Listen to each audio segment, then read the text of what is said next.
Hey YouTube, I'm Vince White. I'm an employment attorney and I'm very casual today, so I apologize for that. Um, we're talking about Southwest Airlines. They're a lovely airline. I really like their product. Great, great, great plate bill to fly with, right? But over the weekend here, they had 1,800 flight cancellations. And on top of that, they had 1,500 more delayed flights. Now, Southwest came out and said, it's the weather. It's the weather and the air traffic controllers. They're putting us behind. Yeah. So that's not none of that's true. Um, you can tell because three reasons. I believe American Airlines only had 63 delayed flights in the same time period. Same weather, same air traffic control towers, and Delta had nine canceled flights. And third reason why Southwest is issuing some bullshit, uh, because the federal government said, yeah, it's not what happened. You had staffing issues. So nothing like the feds coming down and be like, yeah, stop lying. Um, which is not what I expected, certainly. And Washington Post, I'm going to link the article down below, kind of touched on this and described that tension in the truth there. Now I want to be clear: the pilots union for the pilots and the flight crews, well, I guess just the pilots for Southwest, they came out and they said, listen, our pilots are not engaged in any kind of official or unofficial job action. That's employment attorneys speak for. Yeah, we're not on strike. And we're not on unofficial strike like wildcat strike or anything else. We're not doing that.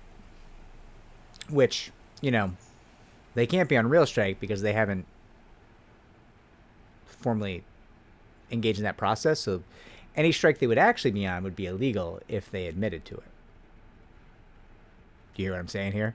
If they admit to being on strike,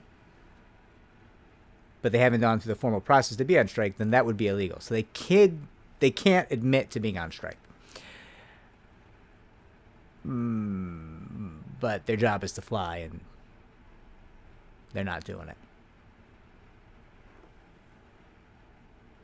Right? Listen, I think there's a couple things going on here. Southwest has got, they got a lot of issues with having insufficient staff right now. And that is exhausting their pilots and their crews. It's been going on. They actually had to reduce their flight schedule, I think, back in July of this year. And on top of that, you've got the Biden mandate going into effect, and that's going to further cause chaos by further reducing how many staff members Southwest can keep now. Because if they're not vaccinated, they can't let them work. So, yeah. We all know that if the pilots of Southwest said they were engaged in a job action, that would be illegal. We also know that they have a lot of leverage right now because their job is to fly, and Southwest will die without them, and they're not flying. I like employees with leverage. I like employees who seize their leverage. I think it's a beautiful thing. And I am disappointed in the news outlets that took Southwest's absolute bullshit and printed it. But I want to applaud the Washington Post for telling the truth. So get out there, feel your power as an employee. I applaud you. And like and subscribe. It helps me to help more people just like you. Comment down below. Maybe your flight got canceled. Maybe you want to tell me off. Maybe you think I'm right and you like powerful employees. I don't know. I'd like to, though. Let me know down below.